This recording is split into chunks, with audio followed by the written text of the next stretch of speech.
E se você tem cotas do VGHF11 e está perdendo muito dinheiro investindo nele, fica aqui nesse vídeo que eu vou explicar para vocês o que está acontecendo com ele e também quando que ele vai começar a subir, se ele realmente vai subir. Fora que a gente também vai falar sobre os seus dividendos, porque cara, quem está investindo em fundo imobiliário está investindo focado em quê? Em dividendos. Então os dividendos é a parte ali mais importante ali dos fundos imobiliários. Agora, antes de a gente continuar com esse vídeo, eu já vou convidar vocês, cara, se inscreva e também comenta aqui pra gente quantas cotas que vocês possuem do VGHF11. Cara, vamos lá, hoje ele tá custando cerca de R$7 por cota, ele tá caindo ali cerca de 2% hoje. Só que no último mês, tá, ele tem uma queda ali de cerca quase 7%, o último ano caindo quase que 30%.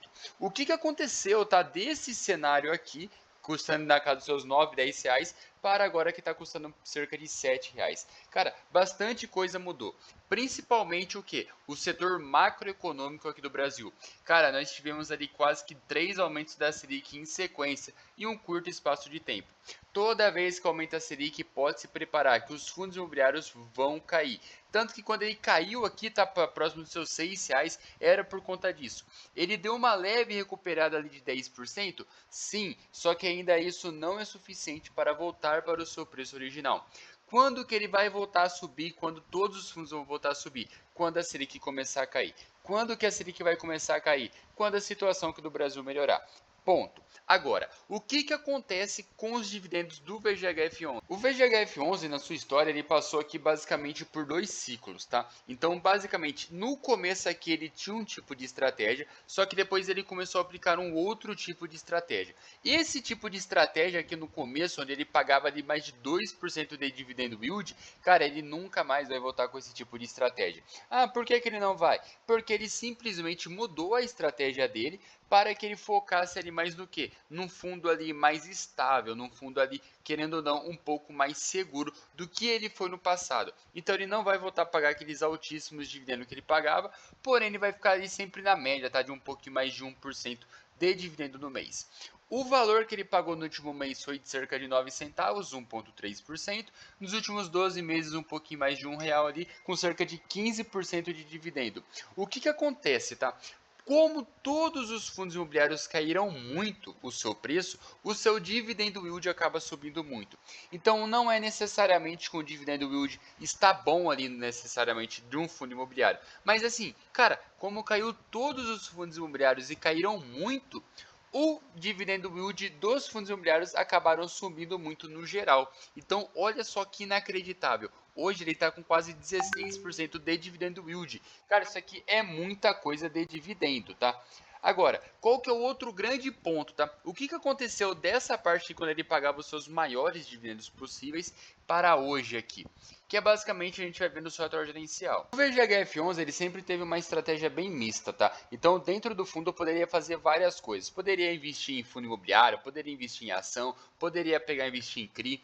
Então a estratégia principal dele ali é sempre o quê? Investir metade em CRIs e metade ali focado mais para valor. O que significa esse valor? É quando você investe em ações, quando você investe em fundos imobiliários, quando você investe em outros ativos sem ser a parte de CRIs. E adivinha, um tempo atrás ele acabou incorporando o outro fundo imobiliário. Ele basicamente pegou ali todos os seus ativos e entrou dentro ali do VGHF11. Então hoje ele é basicamente metade CRI e metade outros fundos imobiliários. Então o que acontece quando ele se torna ali basicamente um FOF da vida, né? Atrelado ali a bastante a parte de CRIs. Cara, quando você tem quase que 50% do seu patrimônio atrelado a outros fundos imobiliários, o seu resultado vai ser muito próximo do mercado. Então, o mercado começa a subir muito, o VGHF11 vai começar a subir ali na média. Quando o mercado cai muito, ele vai cair um pouquinho mais ali, porque ele tem ali, é como se estivesse na média, é como se estivesse investindo em outros fundos imobiliários. Então, ele vai voltar a querer pagar seus altíssimos dividendos? Não, ele não vai. Isso provavelmente nunca mais vai acontecer, por conta que ele está mais focado aqui em ficar na média. Porque quando você investe em outros fundos imobiliários, é isso que você vai conseguir. Só que uma parte boa, tá? Que quem acaba ali comprando um FOF da vida, muitas vezes fica atrelado a isso, sempre a média do mercado. Só que no caso do VGHF11, ele tem essa parte de crise de quase 50%, o que vai fazer muito provavelmente que o seu dividendo seja maior do que os seus outros fundos imobiliários. Então quando você pega o BCFF, quando você pega ali o KISO 11, quando você pega ali o HFOF, outros fundos imobiliários que são de fundos imobiliários, você vai ver o que? O VGHF11 tem um resultado um pouquinho maior, por conta do que? Dessa parte dos seus CRIs. Então, o que acontece com o VGHF11? Quando que a gente vai saber se ele vai subir, se ele vai cair, se a gente vai perder dinheiro?